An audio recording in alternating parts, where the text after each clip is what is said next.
Lu?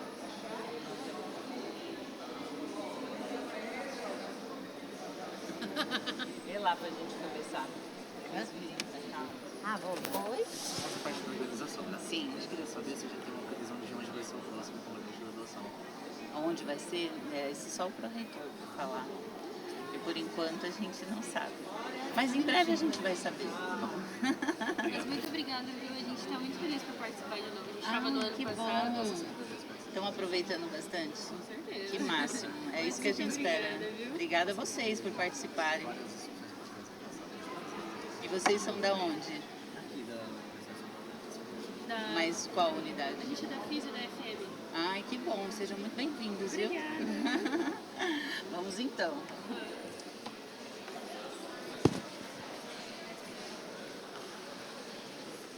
Senhoras e senhores, bom dia a todos e todas. Sejam muito bem-vindos, bem-vindas ao último dia do 9º Congresso de Graduação da Universidade de São Paulo, com o tema Inclusão no Ensino de Graduação. Iniciaremos nossas atividades do dia de hoje com a mesa redonda número 2, com o tema Aspectos curriculares, inclusão e ensino superior. Para tanto, nossa primeira convidada, para falar sobre o enfoque Relações Étnico-Raciais, a professora doutora Ana Rosa Alves Brandão, docente da Escola Politécnica da USP.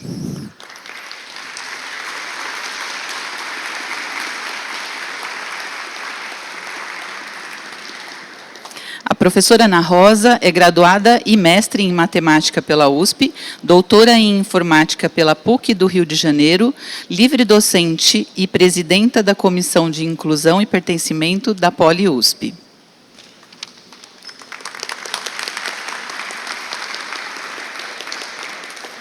Nossa próxima convidada para falar sobre o enfoque Pessoas com deficiência, transtorno do espectro autista e altas habilidades ou superdotação, a professora doutora Laura Sereta, docente da Universidade Federal do Paraná.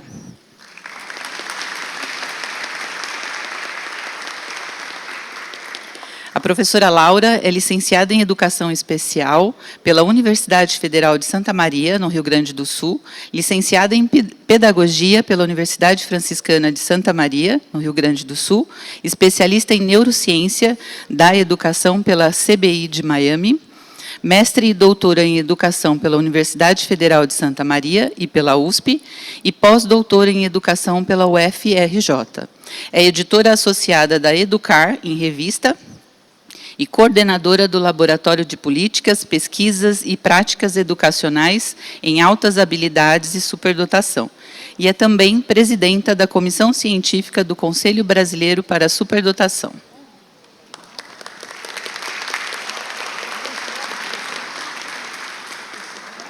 Nossa próxima convidada para falar sobre um enfoque gênero e diversidade sexual é a professora doutora Cláudia Pereira Viana, docente sênior da Faculdade de Educação da USP.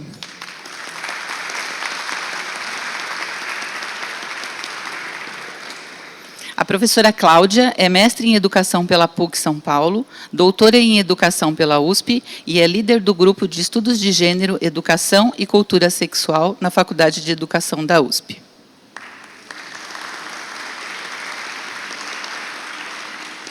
E como moderador, convidamos o professor doutor Marcos Neira, pró-reitor adjunto de graduação.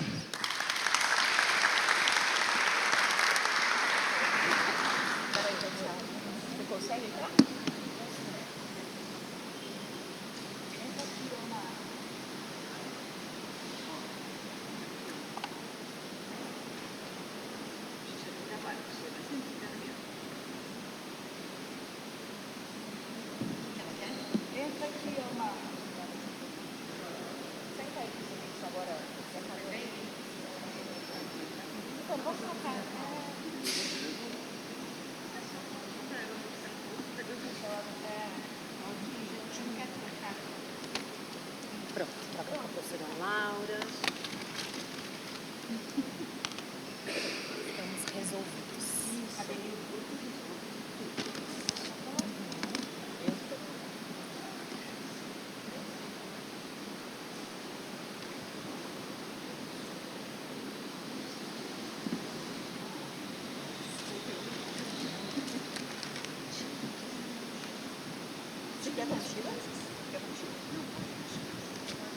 Com a palavra, professor Marcos Neira. Bom dia a todas e todas, é um prazer moderar essa mesa com colegas tão proeminentes na questão do nosso evento, nesse segundo dia do Congresso de Educação da USP. Vou fazer uma autodescrição. Eu sou um homem branco, cabelos brancos, estou vestindo um paletó azul escuro, usando uma camisa verde clarinha, a gravata verde e uso óculos de armação escura. E nós seguiremos a ordem estabelecida no programa do evento e passaremos, então, rapidamente a palavra para a professora Ana Rosa.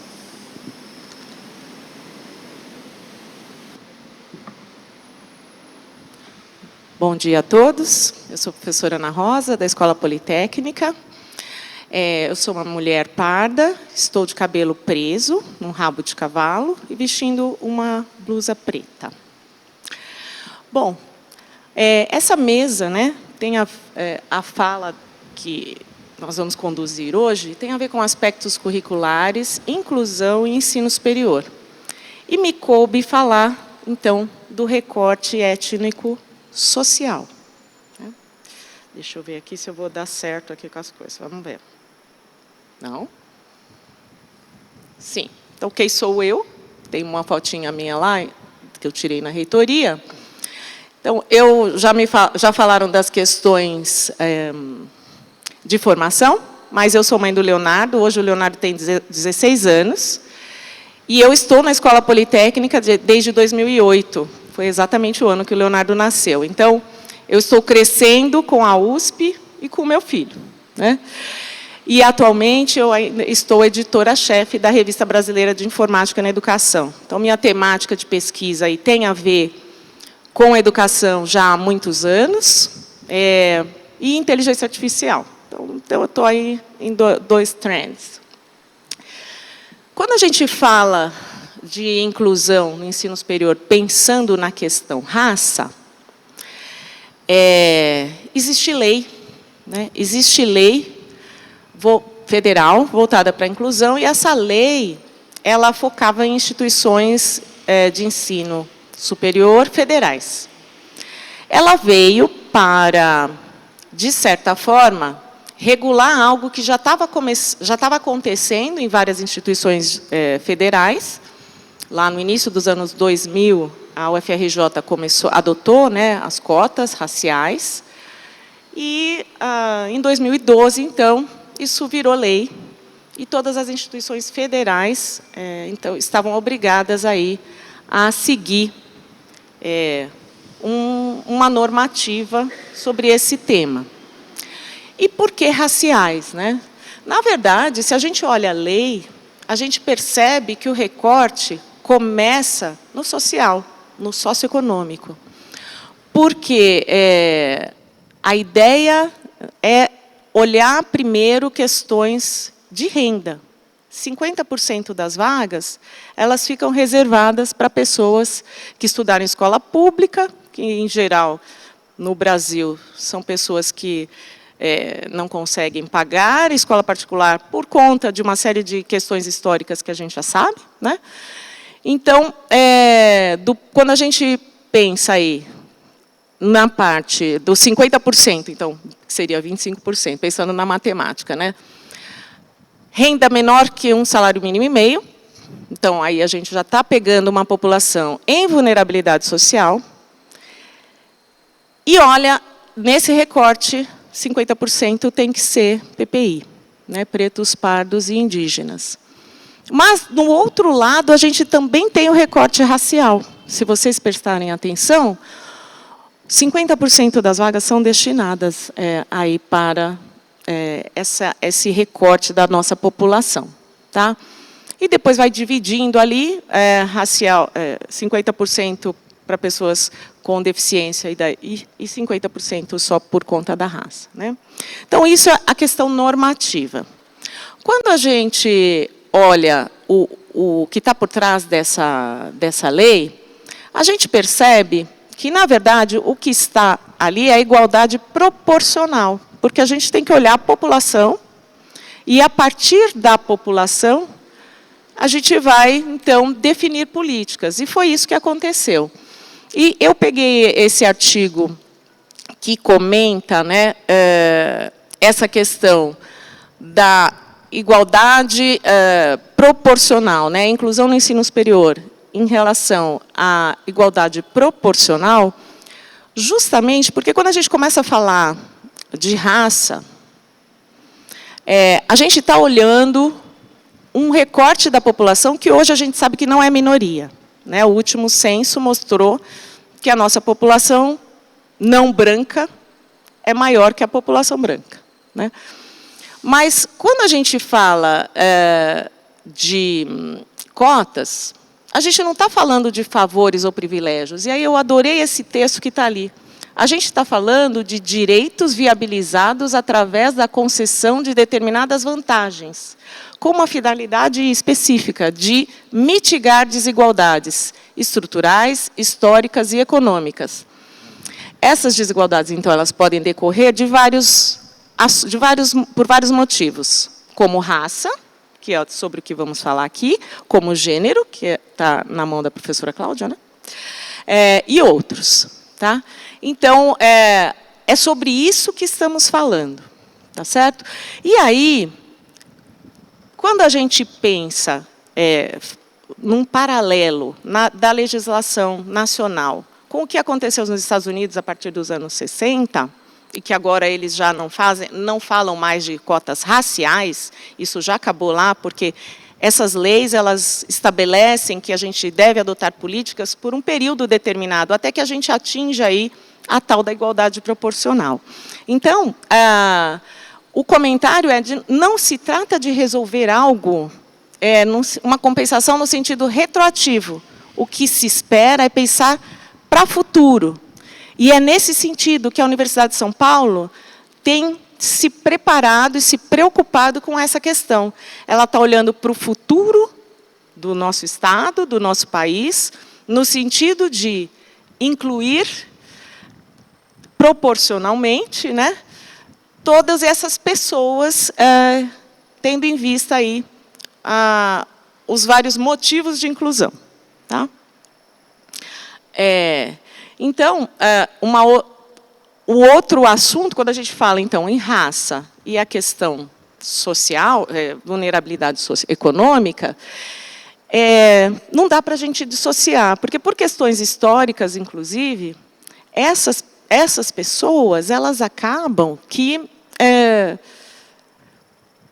seja por motivos históricos e por motivos de preconceito, e são questões estruturais mesmo, elas, em geral, são menos favorecidas e não necessariamente têm as mesmas oportunidades. Então, a igualdade de oportunidades não tem sido a mesma, né, quando a gente considera esses grupos. Então, a opção de igualar as oportunidades de acesso aos bens sociais e otimizar o desequilíbrio existente entre os diversos grupos da sociedade é algo que a gente deve efetivamente perseguir. Tá? Bom, e aí, quando a gente fala da inclusão no ensino superior da USP, eu fui atrás dos dados no nosso anuário estatístico. A gente tem dados a partir de 2020, então, os anteriores não constam do anuário, né? A gente já adota algumas políticas, desde 2018, acho, mas a gente tem esses dados aí a partir de 2020. E o que a gente observa é que há um crescimento, né? Tanto no recorte de pretos, no recorte de pardos, e uma diminuição no recorte de brancos. Tá? Então, o indígenas não está aparecendo ali, gente, porque realmente é menor que 1%, então não coube ali. Tá? Mas a gente observa que as políticas adotadas pela Universidade de São Paulo, elas estão fazendo efeito. Tá? E aí, em que medida que a gente percebe aí que ela está fazendo efeito? Bom, se a questão é de pensar em soluções, né, que garantam aí uma equidade, mas pensando na proporção da população, eu fui no censo do IBGE, né, 2022 foi o último censo, e peguei a população do Estado de São Paulo, porque a Universidade de São Paulo atinge primordialmente o público do Estado de São Paulo, mas a gente também recebe alunos do país inteiro, né? E aí, pensando na população do Estado de São Paulo como um todo, 57,8% da nossa população se declara como branca, 8% como negra, preta, 33% como parda,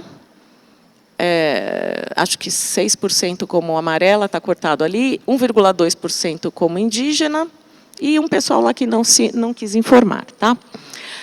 Agora, quando a gente olha a porcentagem na Universidade de São Paulo, a gente vê que a gente vem crescendo, né?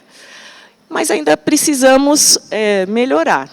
Eu acredito que, com as políticas que a gente vem adotando, a gente chega não num horizonte longo, acho que no médio horizonte a gente chega aí nessa proporção esperada. Então, atualmente, quer dizer, atualmente não, em 2023, né, que é o Anuário Estatístico de 2024, coloca para a gente os dados de 2023. Em 2024, eu acredito que já tem aumentado um pouquinho mais, porque a gente está crescendo a cada ano um pouquinho, né? Então, em 2023, o total de alunos, e aí a gente está falando só de graduação, tá? Eu não coloquei alunos de pós-graduação, porque esse é o workshop de graduação. Então, a gente tem 5,47% dos alunos da universidade autodeclarados pretos, 17,76% pardos, 6,53% amarelos, 0,08% indígenas e 64,07% brancos. Quando a gente olha aí o quanto falta, né, para a gente chegar lá, na verdade, pretos a gente tá mais fácil, pardos falta um pouquinho, mas sobre isso eu vou fazer um comentário a partir de uma capacitação que tivemos no último COIP de imersão lá em São Pedro. Amarelos até está um pouco acima da população, brancos também está um pouco acima da proporcionalidade da população. Então, a gente pode melhorar aí, mas, então, nesse momento, vale o comentário sobre uma capacitação que tivemos lá no COIP. Quem se declara pardo, quem se autodeclara pardo? Então, vocês olham para mim. Eu sou parda ou eu sou branca? Então, é uma questão que é subjetiva e depende da pessoa. Eu sempre me declarei parda, mas porque meu pai se declarava pardo, então eu sempre me declarei parda. Mas não necessariamente eu entendia o significado disso. E eu entendi nessa última conversa que tivemos. Né? Porque existe o pardo no espectro preto e o pardo no espectro branco. Então, pardo aqui é aquele pardo do espectro preto. Que significa o quê? Significa aquela pessoa que é passível de sentir o preconceito. Eu, apesar de sempre ter me identificada como parda, eu nunca senti o preconceito. Mas eu também, do ponto de vista socioeconômico, eu também nunca tive questões. Minha família era de classe média alta. Então, talvez isso também seja um indicador. Tá? Então, quando a gente fala do pardo, aqui, essa declaração é algo que é mais ou menos difícil de ser mensurada. Então, na minha interpretação do quadro da universidade, Se a gente chegar no preto em 8%, a gente atingiu a proporcionalidade. E a gente está bem próximo disso, né? Então, esse é o comentário aí, tendo em vista a... Agora, com relação ao acolhimento acadêmico, já que a gente está falando de questões curriculares, né? Inclusão curricular. Então, a Universidade de São Paulo, ela criou, então, a gente vem de um cenário bem diverso, né? Algo bastante diferente de tudo que se viveu no último século, digamos assim. A gente teve a pandemia, a gente teve o ensino remoto, a gente teve alteração na estrutura do ensino médio. Uma série de coisas impactaram na educação dos alunos que ingressam em todas as universidades do Brasil, né? E, no exame PISA, né, de 2022, o que a gente percebeu é que, bom, temos um débito relacionado ao conhecimento de matemática, de leitura e de ciências, geral no Brasil. É geral, não é no estado de São Paulo, não é só na escola pública, é geral. Isso é um resultado do Brasil, né? E quando a gente olha ali naquele... Deixa eu ver se eu consigo achar um laser aqui. Não? Bom, na figura ali, o primeiro quadro é de matemática. E, realmente, o pior desempenho, né, a lacuna maior no conhecimento, avaliada pelo PISA, está em matemática. É onde os nossos alunos, quer dizer, os estudantes, e esses são resultados de estudantes com 15 anos, então, são aqueles que estão no ensino médio, a média da OCDE está em linha azul, ali acima do quadradinho, do retângulo vermelho. Então, o Brasil está no retângulo vermelho em todos eles. Em matemática, a nossa média é abaixo dos 400 pontos. Ela está em 379. Em leitura, ela é um pouquinho acima, né, está em 450, acho que 438. E em ciências, está quase 500. Então, o que a gente observa é que, assim, o pior desempenho realmente está na matemática, seguido da leitura, e ciências também temos aí um débito. O que a gente fez na universidade? Então, foram criadas 2 disciplinas de acolhimento, e vocês observam que a universidade se pauta em evidências, né? A gente sabe que matemática e leitura, o problema é grave e é do Brasil, e, obviamente, se reflete, né, no estado de São Paulo, independente de ser o estado mais rico do país, esse é um problema geral. E aí foram criadas 2 disciplinas de acolhimento acadêmico. Uma disciplina para tratar questões de matemática e uma disciplina para tratar questões de leitura. Essas disciplinas foram, então, estão ligadas à pró-reitoria, né, de graduação, e a ideia é, de alguma forma, minimizar esse débito no conhecimento associado a esses temas que são fundamentais para que nossos alunos tenham sucesso e para que a gente consiga, então, fornecer as mesmas oportunidades para todos aqueles que ingressam na universidade. Vocês já viram e já sabem que a Universidade de São Paulo, ela tem várias formas de ingresso, né? São 4 formas de ingresso. Então, tem vestibular, tem Enem USP, tem Provão Paulista, tem Olimpíadas, né? Falei todos.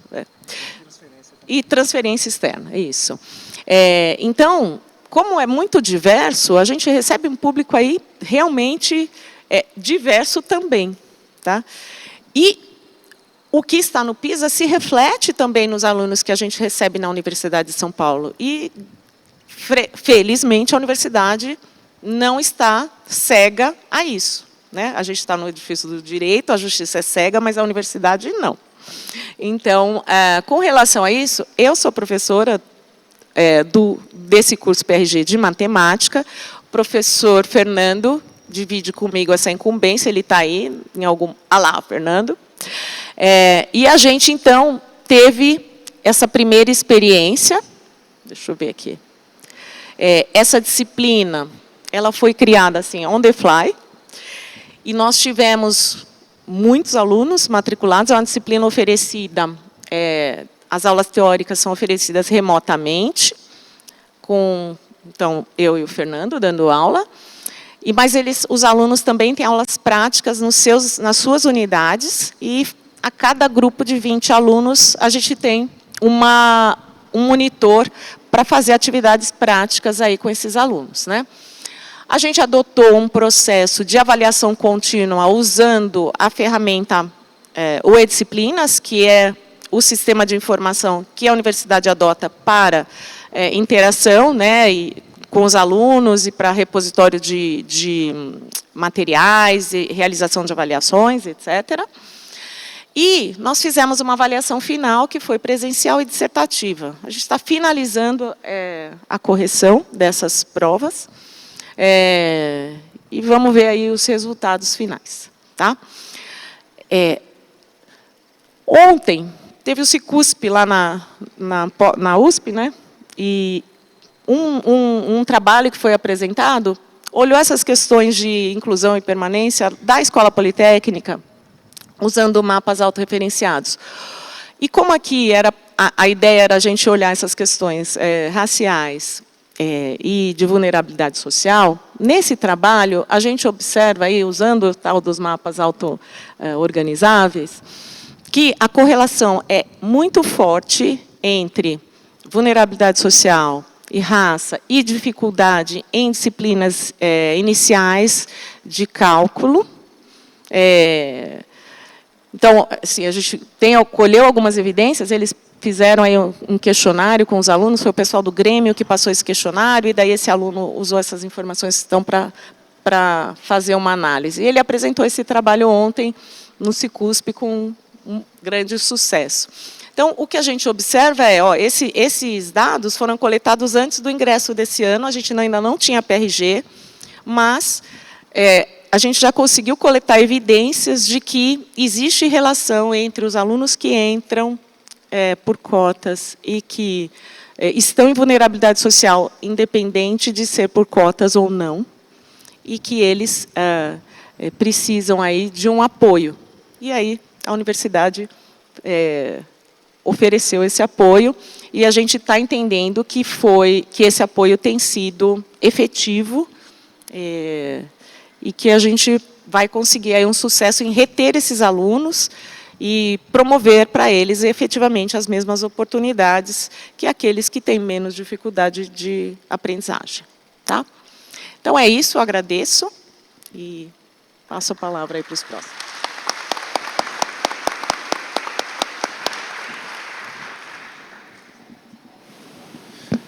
Muito obrigado, professora Ana Rosa. Passamos, então, a palavra para a professora Cláudia Viana, a quem agradecemos muitíssimo a presença.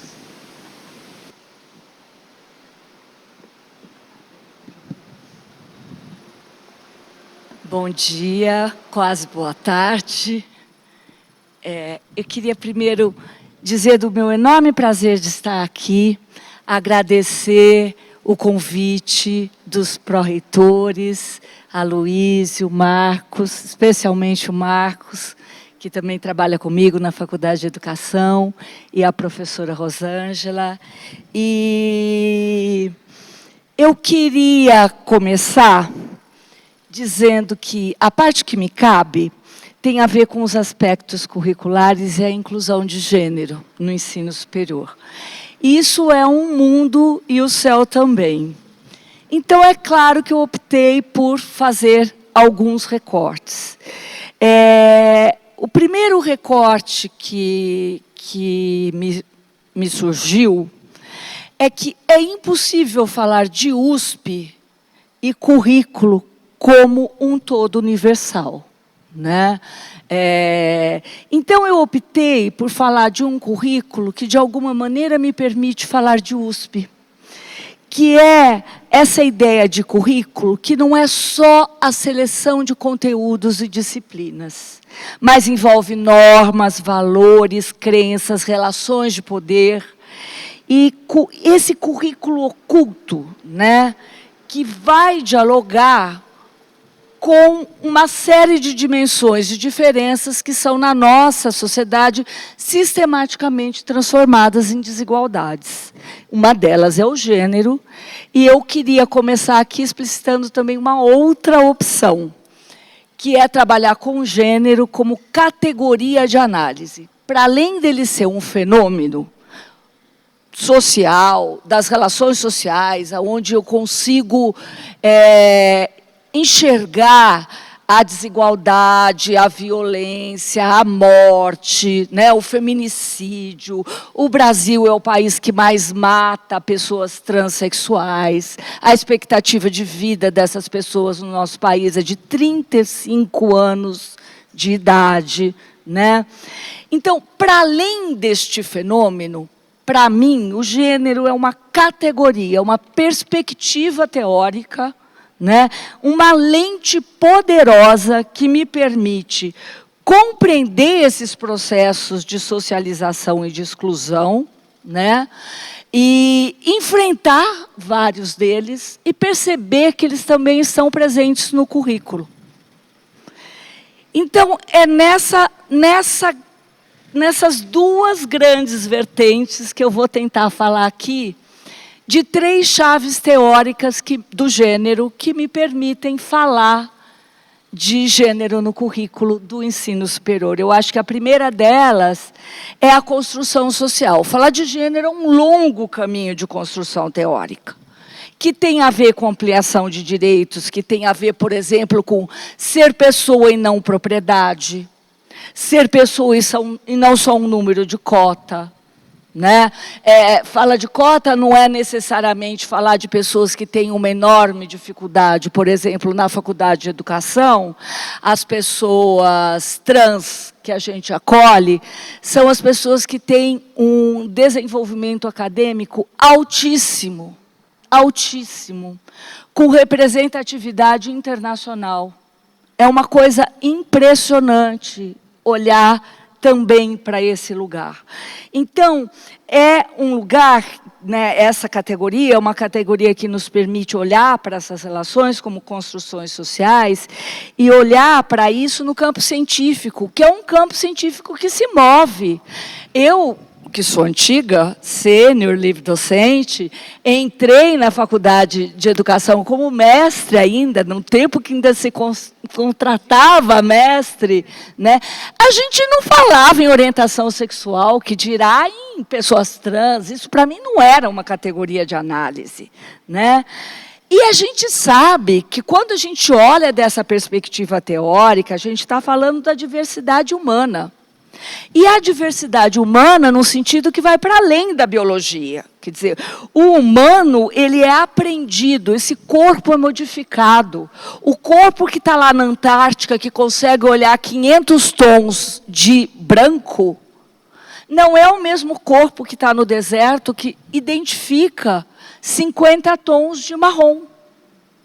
Né? O tom de branco que é o urso polar que vai me comer. O tom de branco da geleira que está caindo. Para mim, pessoa urbana, que não fiz a descrição, mulher cis, branca, de cabelos escuros, mais velha, né? Vai olhar para aquilo e vai falar só assim, é branco.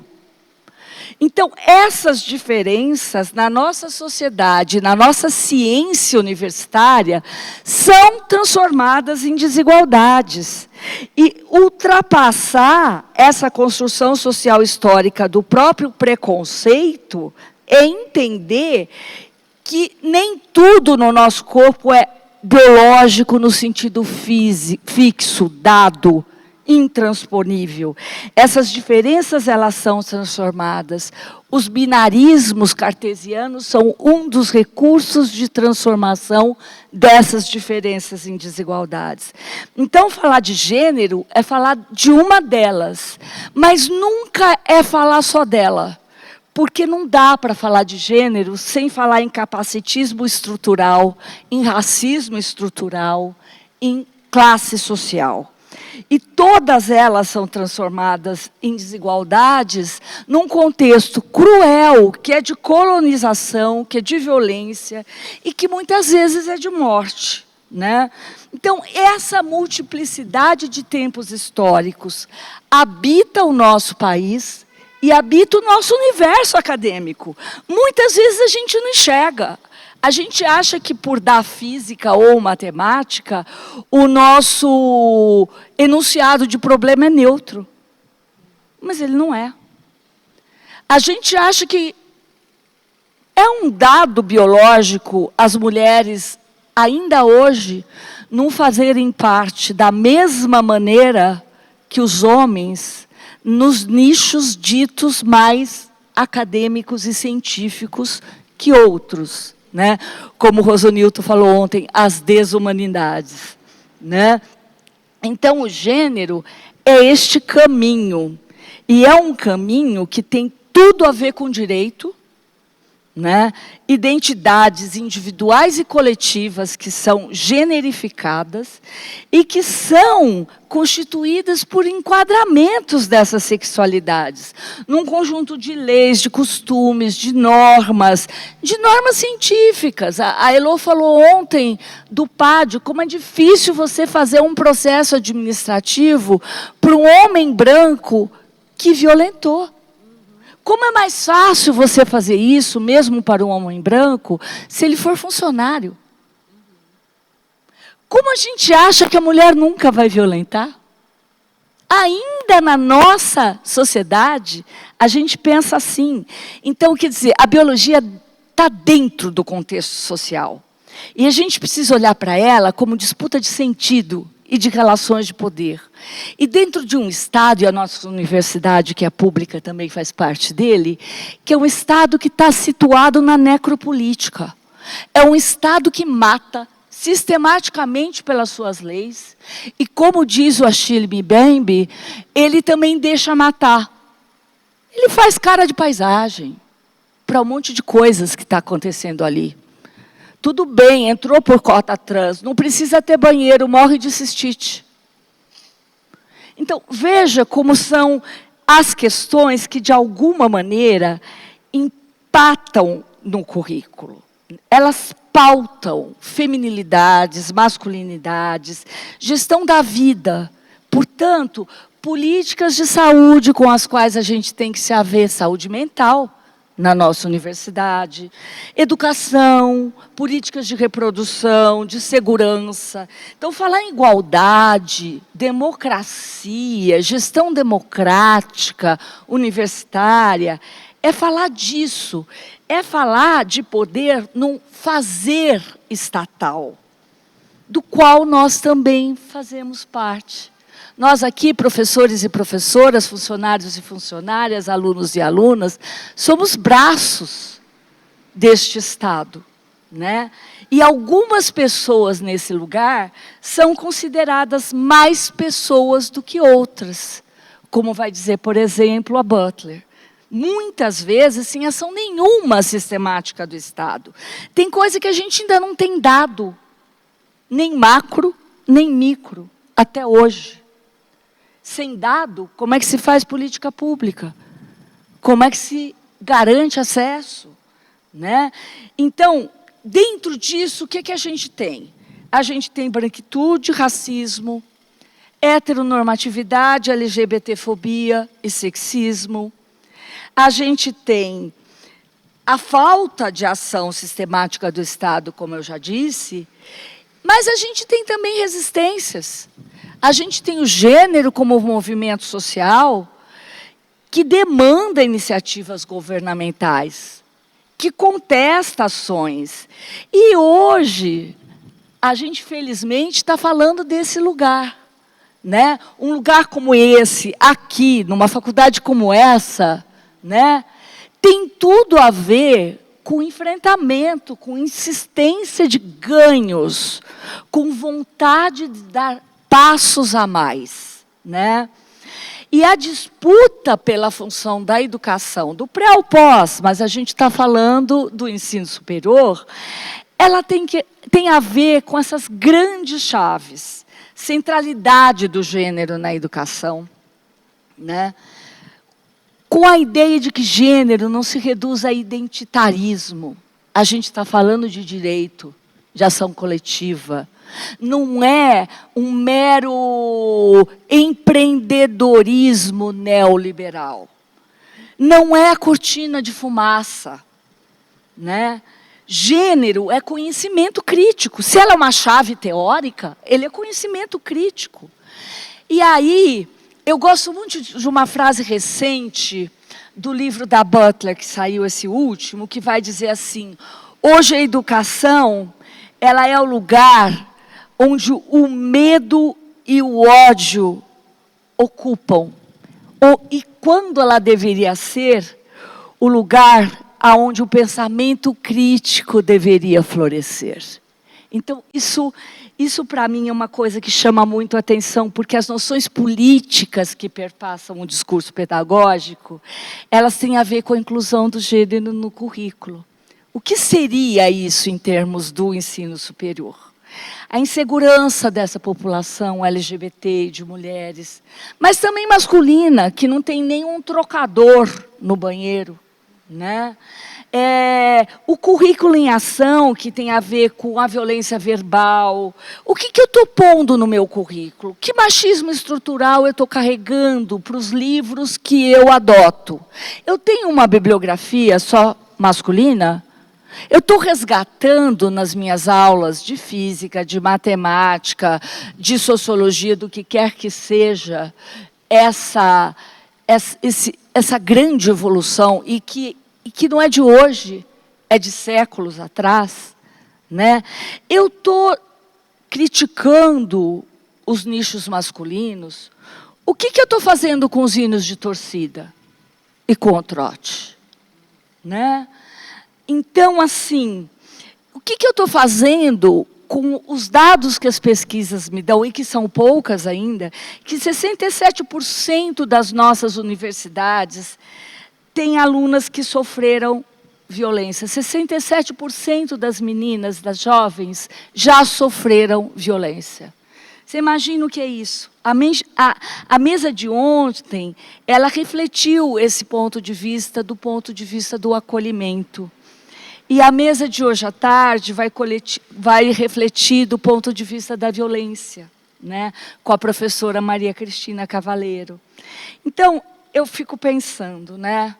Como é que a gente questiona essas políticas universitárias? E eu vou falar só de uma, que eu acho que tem tudo a ver com o currículo, que é a política de formação. A gente fala em continuidade, quando as nossas professoras já foram formadas por nós, de uma coisa que nunca teve início na nossa formação. A gente até hoje não tem formação obrigatória de gênero em nenhum dos nossos cursos. Ela no máximo, ela é uma eletiva. E ela é uma eletiva quando existe alguém, normalmente uma mulher, que já pesquisa gênero naquela faculdade ou naquele instituto. Então, a gente está continuando algo que nunca começou, que nunca foi assegurado. É um paradoxo. A gente não tem sincronia, nem todas as universidades têm disciplinas obrigatórias, nem todas as universidades têm eletivas. A gente não tem uma formação didática, nem com gênero, nem com raça, nem com capacitismo fora da eletiva. Você ainda depende, para você ter uma crítica anticapacitista, de escolher aquela formação ou não. Não está no básico, né? Então, essas futuras professoras e professores que terão que lidar com o suposto currículo neutro, que de neutro não tem absolutamente nada, elas e eles são formados por nós e não possuem essa formação. E nós também não. Aquilo que a Heloísa falou ontem, quer dizer, a gente ainda precisa de formação para isso. Eu ainda erro. Eu, desde que entrei nessa universidade, fui buscar esse conhecimento fora dela. para poder oferecer dentro da universidade, eu tive que ser formada fora dela para isso, né? Então, eu queria fechar dizendo que são sentidos em disputa, que o próprio conceito de gênero, ele tensiona a função social da educação no ensino superior, né? Do ponto de vista da ordem sexual, de gênero, de raça, de deficiência. E aí a gente vai longe de idade, de etnia, né, de geração. Falar de gênero nessa perspectiva é falar de diversidade e inclusão para a igualdade num currículo mais humano, de conhecimento crítico, que inclua o nome social, mas que inclua também conhecimentos que transversalizem todas essas diferenças, de forma que elas não sejam transformadas em desigualdade. Porém, se a gente não faz, não significa que a gente não discute gênero ali. O gênero está lá. A gente discute gênero no currículo, mesmo como aparentemente não está lá, não, de boa, não está lá. Você não se apaga. Fica da pior maneira possível. Fica na forma de violência, fica na forma de um currículo masculino genérico, fica na forma de referências brancas, cis, heterossexuais e masculinas. Fica o gênero na pior maneira. É deixar o gênero como violência sexual. Ah, não tem, porque mas se tivesse, elas denunciariam. Não denunciam, porque cai tudo em cima delas. Denunciar é dificílimo. Né? Exclusão das pessoas negras, recusa das mulheres em nichos de ciência. Está aí a denúncia das mulheres na época da pandemia, que não conseguiram, bolsistas PQ, produtividade no CNPq, que não conseguiram entregar relatório na pandemia porque ficaram à beira do caos, com a sua família inteira dentro de casa. Como é que produz? A gente sabe que esse universo doméstico ainda é full-time feminino. Então, como é que a ciência vai incorporando essa visão, criando rotas de fuga, para que isso não se repita, né? Claro que a gente está mudando, claro que a gente está construindo de modo mais lento do que nós gostaríamos, mas estamos construindo, né? Mas é preciso atentar para essa ideia de que as políticas educacionais de gênero é sempre um campo de tensão entre abordagens que silenciam e abordagens que visibilizam e denunciam, incluem, diversificam e pluralizam. Dá relevância para esse caráter sexuado, heteronormatismo, né, racial do Estado, né? Nomear as nossas diversidades, as nossas deficiências, investir em políticas de formação. Tudo isso é currículo e tudo isso é gênero. Se gênero é essa categoria que você pode flexionar, tensionar, para olhar tanto o micro quanto o macro, tanto o currículo estrito quanto o plano nacional curricular e quanto o capitalismo, o neoliberalismo dentro do nosso espaço curricular, né? Tudo isso é currículo. Então, repensar o currículo e a formação a partir dessa lente decolonial, antirracista, anticapacitista, num currículo plural, democrático, inclusivo, nos exige muita coragem para esse enfrentamento. E exige uma coisa que, como docentes, nós temos sempre que fazer, apesar de nem sempre fazermos, que é, como diz o Saramago, sair da ilha para ver a ilha. Nós não nos vemos quando nós não saímos de nós. Essa universidade ainda é branca, ainda é cis e ainda é masculina. Ela tem pouca cor ainda. E nos cursos prestigiosos, menos ainda. Muito mais sexismo e mais violência. Então, esse é o nosso enfrentamento.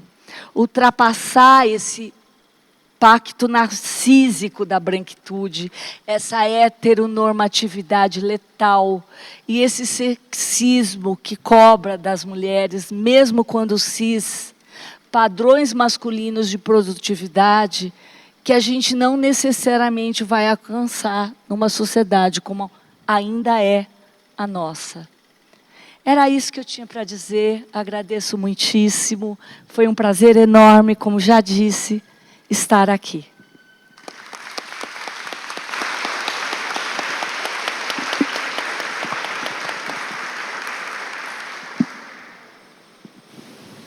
Muito obrigado, professora Cláudia Viana. Vamos passar então à professora Laura, quem agradecemos também a gentileza de ter aceito o convite, estar na Universidade de São Paulo nesta manhã, trazendo essa contribuição.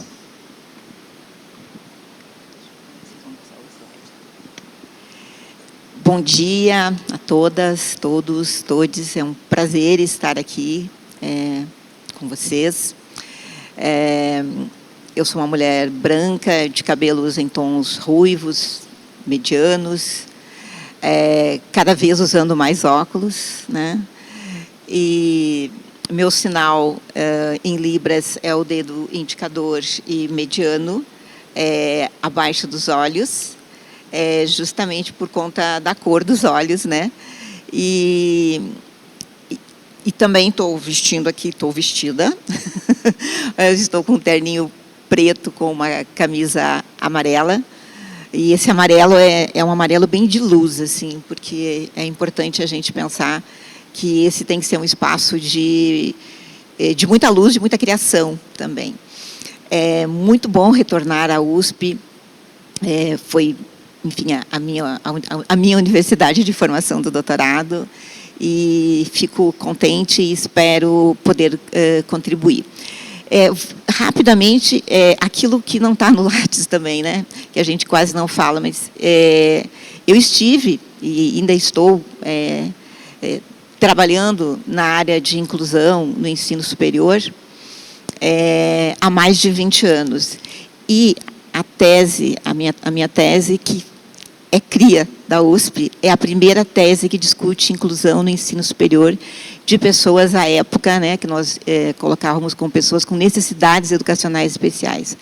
Então, isso é importante, que saiu daqui da USP o primeiro estudo, né, sobre essa área, e era um momento extremamente solitário, início dos anos 2000, onde você não tinha interlocuções, nem teóricas, né, e alunos chegando de uma forma muito incipiente, onde se diziam, não, políticas não vão chegar, não vão sair da educação básica.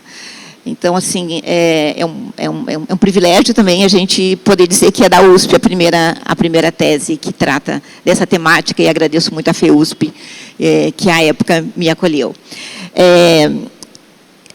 Os meus slides, eles não têm muitas imagens, mas desconfiguram um pouco. Eu vou estar lendo aqui, discutindo com vocês. Eu trago alguns princípios, algumas questões para a gente discutir sobre a inclusão educacional na sociedade excludente, né? Alguns desafios, e muitas contradições, né? Muitos desafios e muitas contradições.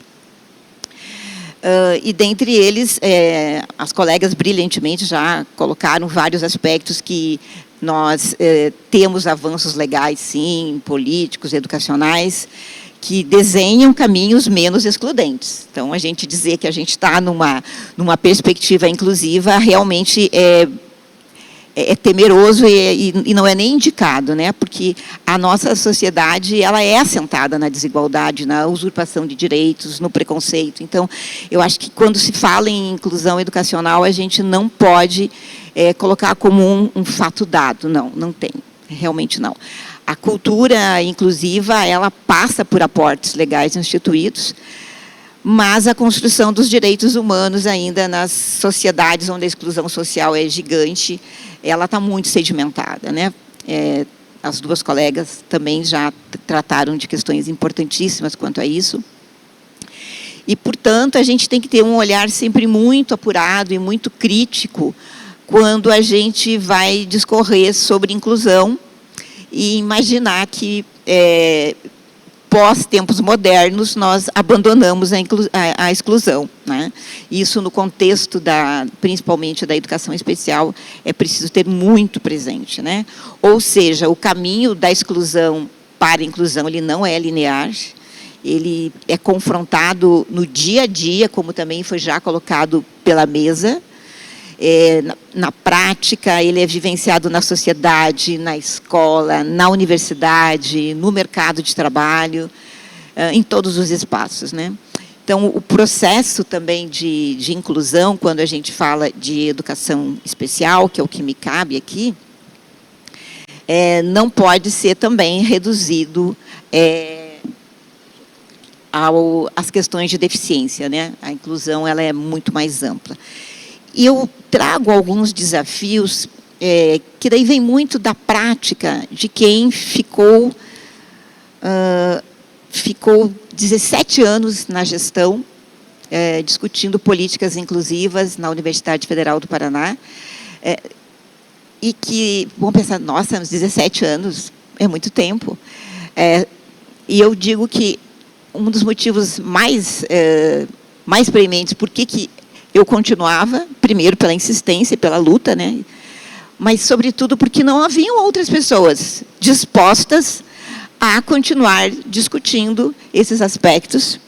Ou, então, a gente fazia um trabalho muito grande de convidar as pessoas, de estarem conosco na gestão, e quando viam, quando percebiam que a coisa era muito complicada, era muito difícil, as pessoas saíam. Então, o nosso barco foi abandonado várias vezes, né? Então, há uma persistência, uma resiliência muito forte de quem está trabalhando com cotas, de quem está trabalhando com gênero, de quem está trabalhando na área da educação especial e tantas outras áreas, onde os direitos são usurpados assim, cotidianamente. É um trabalho que ele não cessa, ele não tem segunda, ele não tem domingo, porque a gente sabe, por exemplo, que as denúncias elas podem acontecer a qualquer momento, né? E o nosso despreparo, enquanto universidade brasileira, é muito grande ainda. Se a gente se comparar com a América Latina, nós estamos avançados em vários aspectos, principalmente nas questões legais, nas questões de cotas. Nós já temos o que contar. Então, dizer que nós não tivemos avanços, não. Tivemos, sim. Mas o caminho é muito grande, muito, e incessante, né? E, diante disso, daí eu trago alguns aspectos com relação ao acesso, que acesso também já é currículo, gente. Se nós temos um edital que não é acessível, a gente já está mostrando o quanto o caminho de currículo vai ser complicado nessa universidade ou nessas universidades. Então, desde a forma como os editais são compostos, de que forma não só a acessibilidade para que as pessoas tenham condição de ler e compreender esse edital, mas também para que público ele se dirige, como é que nós lidamos com esses profissionais que farão os nossos concursos. Quer dizer, nós já temos muitas situações que não só refletem acesso de estudantes, mas reflete também acesso de técnicos, né? Acesso de professores na universidade, que são importantes da gente refletir.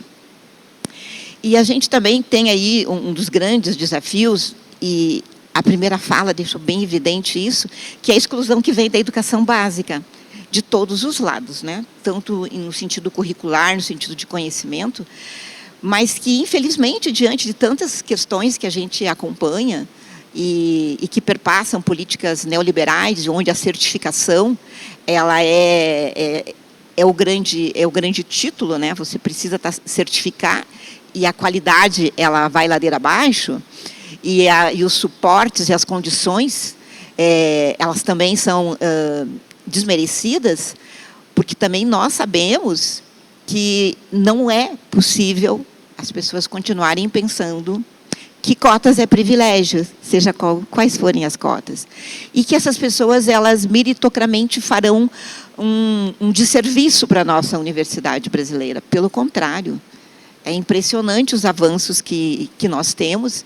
E um estudo feito na Universidade Federal do Paraná com relação a cotistas das várias áreas. O que nós percebemos, seja da escola pública, ou seja as cotas raciais, indígenas, né, para pessoas com deficiência, autismo, enfim. Que, por vezes, o primeiro 1 ano e meio de curso, essas pessoas, elas apontam dificuldades muito fortes. Por isso, o acolhimento, mais do que tudo, nessa entrada, ele é de suma importância. O acolhimento tem que ser permanente, mas a entrada, ela precisa ser verdadeiramente exercitado na nossa prática, né? E não só em algumas áreas do conhecimento, né? Não só em alguns campos ou em campos, enfim. Que essas pessoas, a partir de 1 ano e meio de curso, elas não só começam a ficar num patamar de IRA, que é o nosso índice de rendimento acadêmico, igual aquelas pessoas que vieram da instituição privada, por exemplo, como elas atingem um nível superior. Eu não gosto da palavra superior, mas é isso, a gente percebe que isso existe. Isso nós fizemos a cada 10 anos, as nossas cotas são desde 2005, e a cada 5 anos a gente faz esse estudo mais veemente, e a gente vem percebendo que cada vez, inclusive, por conta de políticas menos excludentes, esse 1 ano e meio já é 1 ano. Então, aí a responsabilidade do acesso já é gigante de como é que nós vamos lidar, principalmente com a entrada desses e dessas alunas, né? E também nós estamos ali na mira, principalmente a Pró-Reitoria de Graduação acompanha fortemente a questão dos nossos vestibulares, dos nossos concursos, né?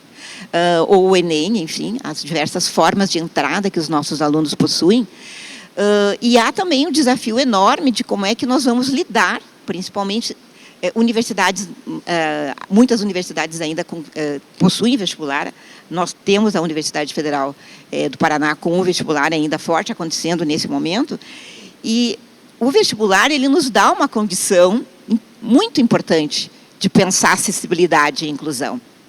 Porque se nós tivermos um processo de vestibular preocupado já desde a elaboração das questões, não só da acessibilidade, mas do que nós dizemos e como é que nós formulamos as questões, quando nós temos uma comissão que vai ler diferentemente a avaliação de estudantes com autismo, candidatos, digamos assim, com dislexia, cegos, surdos, quando nós pensamos em comissões que pessoas que vão ler, os nossos avaliadores, que são os nossos colegas, se eles têm essa formação, isso é pensar já num currículo de acesso. Como é que essa porta de entrada se dá? Então, a responsabilidade de termos bancas especiais que atendam os direitos dessas pessoas é fundamental. E também todo um cuidado que a gente precisa ter nas nossas bancas de verificação, por conta das cotas, né? O quanto precisam ser muito bem trabalhadas, discutidos. Nós somos a primeira universidade a implantar também as bancas de verificação, e passamos Brasil afora discutindo a formação de bancas de verificação, porque elas são de uma delicadeza, de uma sutileza, que precisa ultrapassar a subjetividade e termos critérios importantes, critérios que os movimentos sociais são legítimos para nos ajudar. A universidade não consegue fazer essas bancas sozinhas, não mesmo. Os grandes movimentos vieram fora da universidade, não vieram de dentro da universidade. Então, a gente tem um apoio muito forte da comunidade para nos ajudar, da expertise de pesquisadores, e contamos com alunos, né, que fazem parte das nossas bancas, que possuem deficiência, alunos e alunas negras, quando discutimos a questão de gênero, quer dizer, eles precisam estar presentes. A palavra presente, ela tem que ser muito bem lembrada todos os dias, né? Isso faz parte de pensarmos num currículo menos excludente.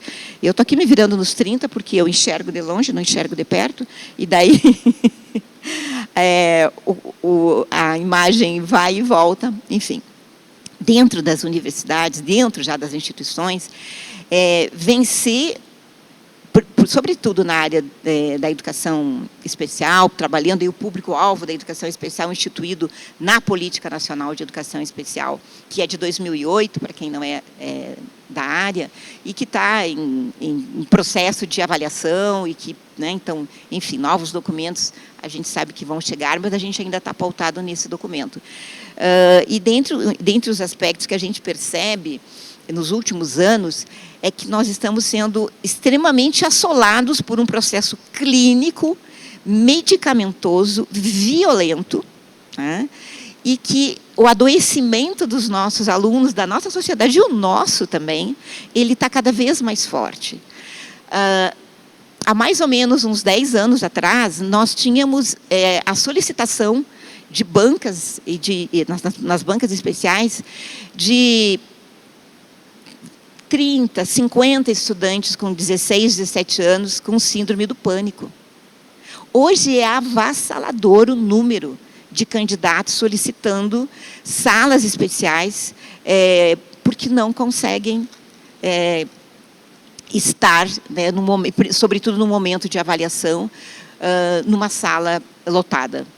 Então, são muitas as questões quando a gente pensa nesses aspectos. E, de outro lado, nós estamos vivendo, sobretudo também na educação especial,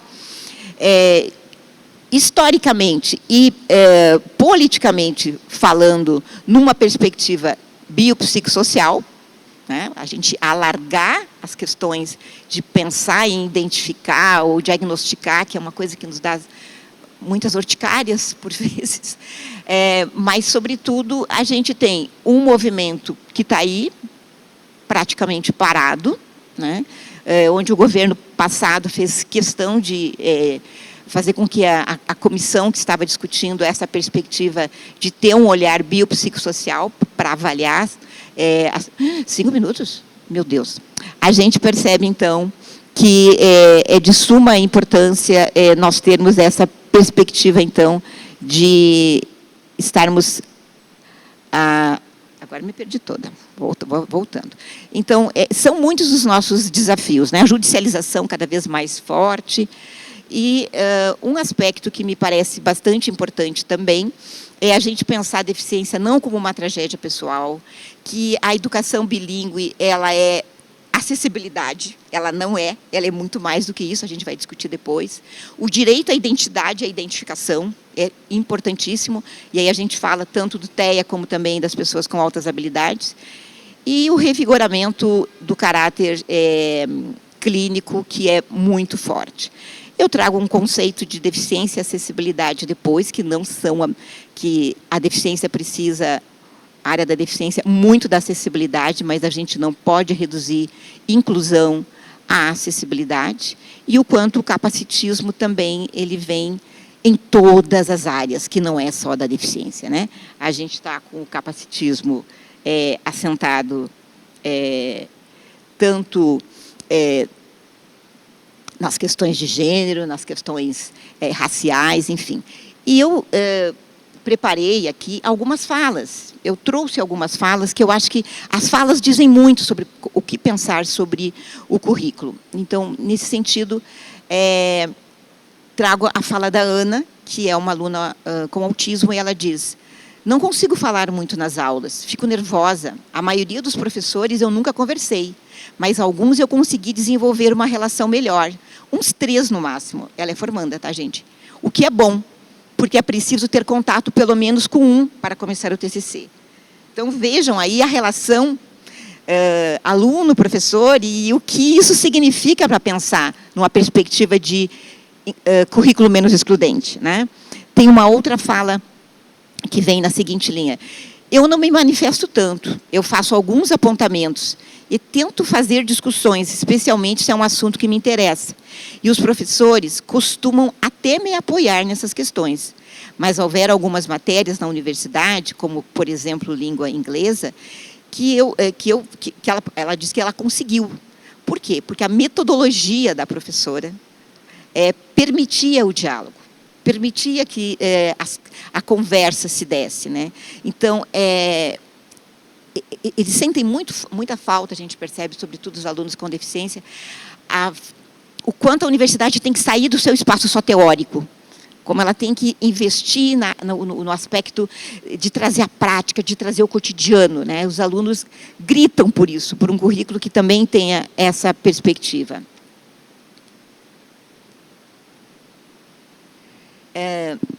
Aqui a gente tem a fala também de uma pessoa, de uma estudante surda, onde ela diz: na faculdade é mais difícil. Depende do grupo onde eu ficava. Eu percebia que, às vezes, eles não gostavam que eu ficasse no grupo deles. Eu acho que as pessoas têm preguiça de explicar as coisas para os surdos. Eu não dou bola. Eu tinha 4 amigas. Sempre a gente conversava. Uma ia na casa da outra. Elas me ajudavam muito. A questão do coletivo, a coletividade entre os estudantes, ela tem crescido muito. A gente tem percebido que os nossos alunos, inclusive, estão nos dando uma oportunidade imensa. Eles conseguem incluir muito mais do que nós, enquanto professores. E a gente tem que estar atento a esses aspectos, né? Isso não é um aspecto que, infelizmente, vigora em todos os espaços, mas a gente percebe um aumento, né? A primeira coisa que eu faço, diz a Gabi, todo ano, quando começa o ano letivo, eu me apresento e falo da minha deficiência auditiva. Ela faz leitura labial, no caso, para os professores. Mas eles ficam preocupados, ficam meio apreensivos, porque eles não são treinados para isso, diz ela. E, realmente, na faculdade, não tem tempo. Mas, depois, eles se surpreendem com os resultados, né? Então, a fala da Gabi. Aqui é um aluno, o Jorge, ele foi identificado com altas habilidades. Então, ele diz assim: recentemente, eu fui avaliado com superdotação. Não sei muito bem o que isso impactará na minha vida. Mas, ao ler o meu laudo e pesquisar sobre esse tema, comecei a compreender meus comportamentos da vida escolar. Na adolescência, passei a ter problemas com alguns professores, que se incomodavam com a minha postura em sala por não prestar atenção ao que eles diziam e ficar desenhando, por exemplo. Mas responder perfeitamente às perguntas, né? Surpresas e ter notas máximas em algumas disciplinas. Por esse motivo, não era incomum que os professores mandassem eu me retirar da sala, antes mesmo de iniciar a aula. E eu passava muitas horas sentadas no pátio sozinha. Sozinho, aqui é um erro de português. Frequentemente, o diretor do colégio sentava comigo e tentava me explicar fórmulas matemáticas, já que eu tinha problemas com as exatas. Estou tendo dificuldades de comparecer em algumas disciplinas, porque eu sou autodidata, leio muito, aprendo rápido, me entusiasmo com a possibilidade de criar. Professora, esse é um e-mail que eu recebi, gente. Será que seria possível ter algum acompanhamento pedagógico especial para me ajudar a aprender um método de estudos mais normal? Porque, para mim, é muito difícil ficar sentado ouvindo uma explicação que eu poderia ter lido. E, a não ser que o professor tenha uma didática mais prática, aberta às discussões e participação. Eu não me sinto à vontade de responder, participar, de comentar. Então, essas falas, gente, elas dizem tanto para a gente, né? Para tentar finalizar, né, tem também uma fala da Dani, que ela diz assim: no início da faculdade, dependendo do colega que sentava ao meu lado, eu pedia ajuda. Com o tempo, isso foi ficando mais natural para a turma. Quem sentava ao meu lado foi criando o hábito de prestar atenção se eu estava acompanhando ou não o conteúdo e o que os professores falavam. Os colegas ajudam muito. É uma aluna de medicina. Nas aulas de laboratório, a turma deixa o lugar na frente para que eu possa participar melhor da aula. Isso durante todos os dias, durante todos os anos. Fez muita diferença, fez grande diferença. Então, a gente percebe que são questões que são tão possíveis e que a gente ainda não dá conta, né? Acredito que eu acorde, esse foi uma outra mensagem também, que eu recebi mais ou menos às 5 da manhã de um determinado dia. Acredito que eu acorde muito mais cedo, que muitos de meus colegas, porque eu preciso me organizar mentalmente. Talvez tenha trabalho em grupo ou seminário, preciso me preparar. Ela não sabe o que vai enfrentar naquele dia, né? Uma estudante com autismo. Também fico pensando nas estratégias de como falar com os professores, como expressar minhas dúvidas, falar das minhas dificuldades e também do que eu aprendi. Tem dias que eu acho que eu não vou conseguir continuar, né? Eu acho que não dá mais tempo, eu queria colocar só 2 falas de 2 professores também. Um dos nossos professores diz assim, minha principal dificuldade até hoje é como avaliar um texto. Que metodologia eu posso utilizar com eles de reescrita? É com relação principalmente a alunos surdos. A reescrita daquele texto. Como avaliar... Deixa eu só entrar aqui na fala da professora. Tá.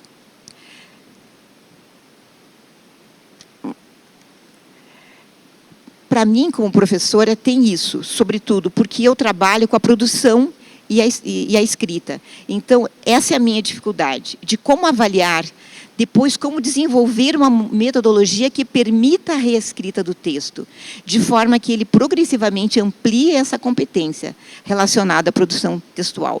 A gente também tem encontrado, nessa lida, professores cada vez mais preocupados, o que é muito bom. A gente não tinha isso há anos atrás. Os professores despreocupados existem, despreocupados com tudo, inclusive, né? Mas a gente também tem encontrado um grupo forte, gente, e isso faz parte de termos esses alunos, de termos essas alunas dentro da instituição, de termos a discussão, de termos que lidar com o gênero todo dia, de termos que lidar com as questões relacionadas às questões raciais todos os dias, temos que viver isso. E também nas nossas áreas relacionadas, seja a superdotação, seja a área do autismo, a área das deficiências, enfim, né?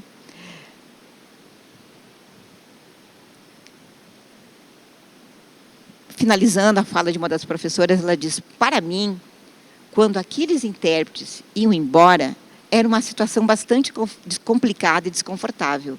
Ver aquele aluno sem poder interagir conosco e sem participar da aula, ter uma pessoa surda na sala de aula e não saber Libras é muito mais do que uma ação do sujeito. É uma ação de desconforto para nós, professores. Eu fico na dúvida se realmente eles aprendem de fato. Mas não é pela falta de competência e de capacidade do estudante. É pela nossa incapacidade diante, né, da diferença.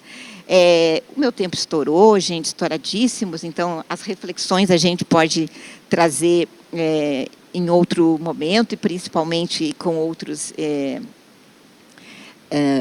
continuando, né, com o grupo aí, mas eu diria que um dos aspectos importantes que a gente precisa ter em mente, até para finalizar o que iniciamos, né, é que o ordenamento jurídico, sim, é super importante. Nós estamos aqui na faculdade que vai completar 200 anos, então não há como. O ordenamento jurídico, nós precisamos muito, né, dessa organização, porque é ela que vai dar perspectivas menos excludentes, né? Ao mesmo tempo, nós também temos que ter uma leitura sempre muito ligada. A gente tem que estar sempre muito ligado nas questões concretas, na questão do cotidiano. E pensar num currículo é a gente pensar desde essas barreiras atitudinais. Não dá para pensar que barreiras atitudinais não invadem o currículo. Invadem a todo tempo, né? Todo tempo. E, claro que as questões arquitetônicas, elas são de extrema importância, as comunicacionais, mas, sobretudo, não dá para a gente reduzir que há um locus de inclusão nas nossas universidades, e que são feitos ou pela unidade dos núcleos de apoio, ou são feitos por uma secretaria específica, por uma coordenadoria. Enquanto a gente não pensar nas perspectivas inclusivas para todos os campos que falamos aqui, de modo transversal na universidade, nós não vamos sair do lugar. ou sairemos muito pouco. E eu sei que a gente quer mais. Então, agradeço muito a paciência de vocês. E eu sei que cada fala aqui de cada uma de nós daria quase que uma manhã, né? Então, atropelei um pouco, mas é também a fala de alguém que está aí na prática há mais de 20 anos e que não larga, porque eu digo que é a minha cachaça. Muito obrigada, gente.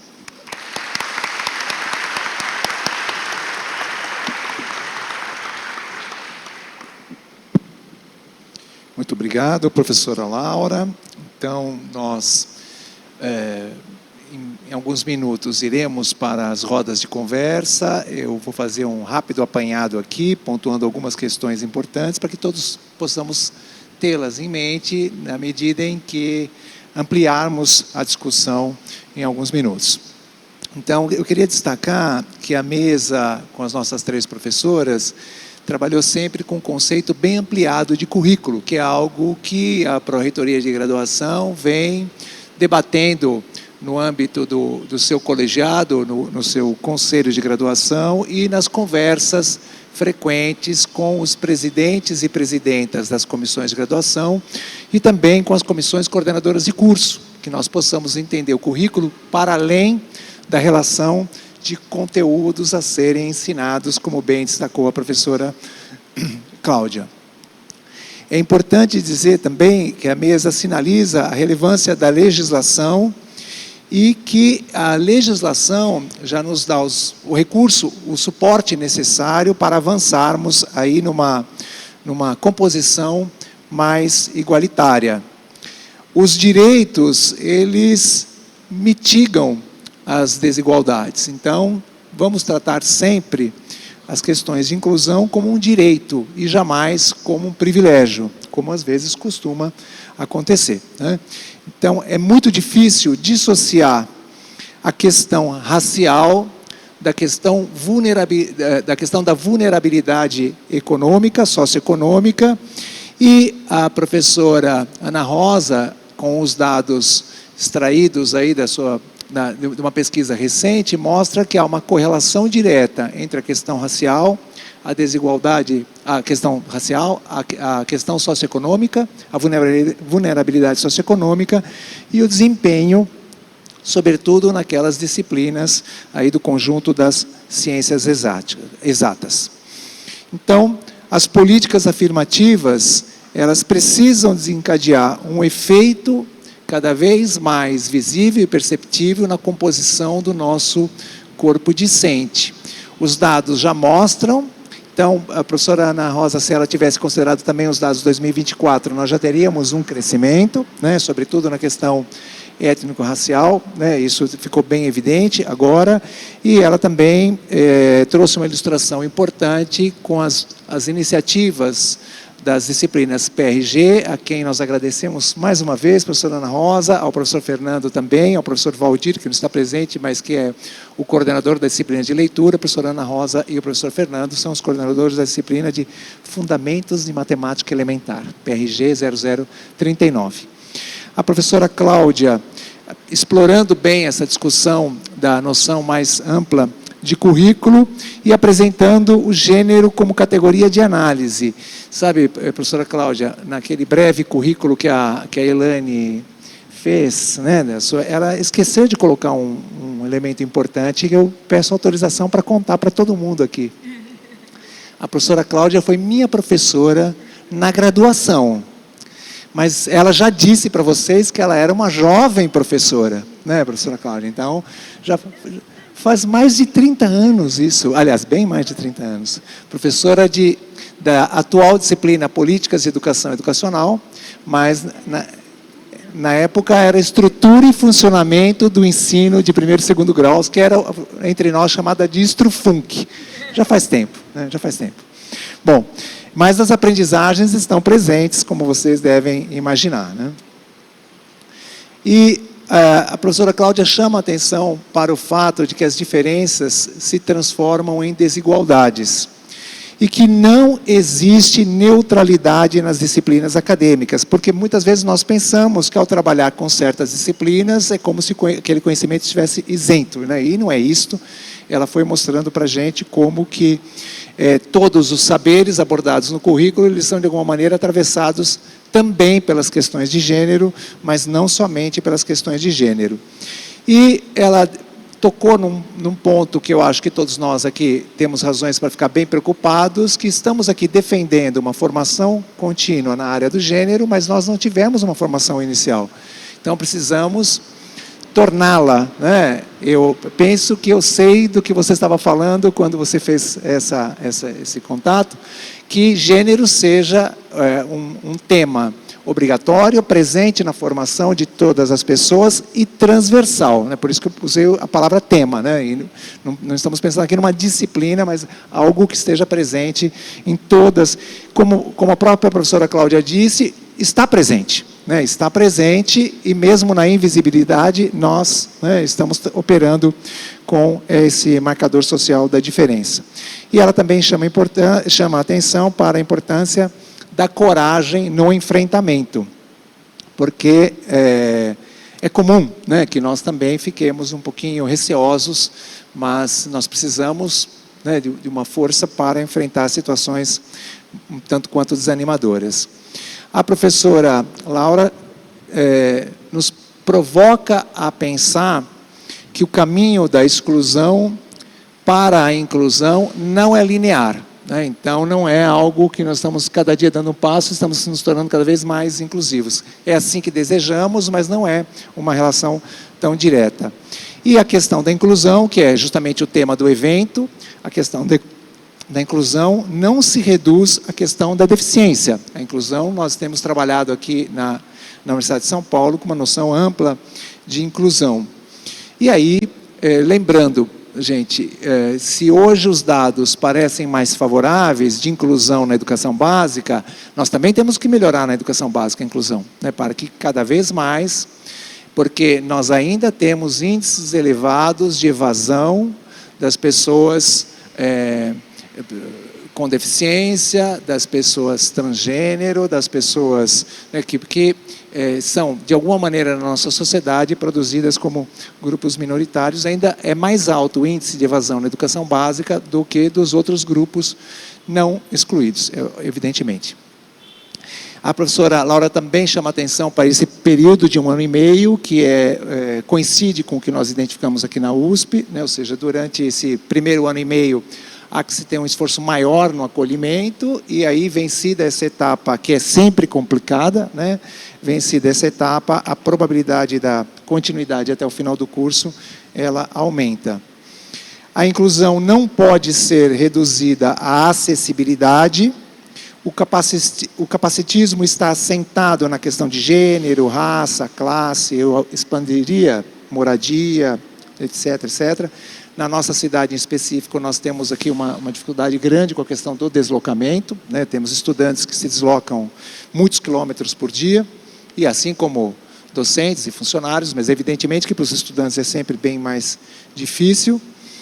E a universidade, achei muito interessante a abordagem que a professora fez, ao destacar pressupostos curriculares a partir da fala das pessoas, né? Então foi bem interessante, e a universidade tem que olhar mais e melhor, e aí sim essa noção ampliada de currículo, para a prática, para o cotidiano, para o coletivo. É bem interessante esta menção que os entrevistados fizeram com a ajuda dos próprios colegas. A gente percebe em sala de aula como isso é importante. Os estudantes incluem mais que os professores, e é muito interessante porque isso se percebe também nas crianças. As crianças também vão se dando conta que a coleguinha, que o coleguinha, elas lidam de outra maneira com as coisas. Então, elas vão apoiando, vão ajudando em qualquer um dos espaços da escola. E a professora também menciona essa questão que nos aflige muito enquanto docentes no ensino superior, que é a avaliação. Porque nós estamos sempre operando com aquela ideia de avaliação como alcance de certos objetivos, e que nós podemos pensar a avaliação de uma outra maneira também. Bom, Nós fechamos, então, esta mesa, gente, destacando esta noção mais ampla de currículo e lembrando que a questão da inclusão ela deve ser tratada de modo transversal, né? Então, o tempo em todo, desde o ingresso, né? Ou seja, desde pensar também uma forma de ingresso mais inclusiva e uma ideia de inclusão sendo tratada de maneira transversal. Isso também foi reforçado na mesa de ontem. A inclusão é um compromisso de todas as pessoas da universidade, não de grupos específicos, não dos especialistas daquele assunto, que, claro, nos nutrem de conhecimentos científicos para pensar nisso, mas todos nós temos esse compromisso. Com isso, fechamos esta mesa, agradecemos muito e devolvemos a palavra à Elaine. Muito obrigado, gente.